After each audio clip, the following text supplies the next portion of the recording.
নমস্কার বন্ধুরা। সকালের শুরুটাই হলো মেঘলা আকাশ দিয়ে।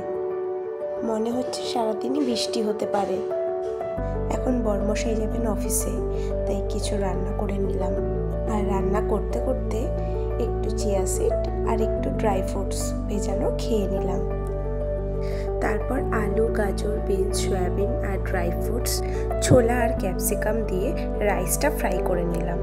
বরমশাইকে খেতে দিয়ে জিজ্ঞাসা করলাম কেমন লাগলো। বলল ভালোই হয়েছে। হঠাৎ বাইরে তাকিয়ে দেখি বৃষ্টি শুরু। শুকোতে দেওয়া জামা কাপড়গুলোকে ভেতরে শুকাতে দিয়ে চোখ পড়ল খাটুশ্যামজির প্রসাদ তার উপরে। নিয়ে বসলাম একটু খাবো বলে।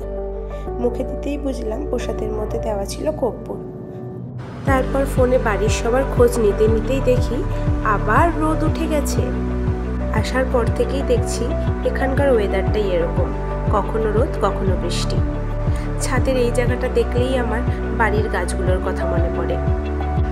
ঘুরতে গিয়ে চোখে পড়লো এখানকার ছাদগুলো। দেখলাম সিমেন্টের ইট আর চাই দিয়ে তৈরি করা।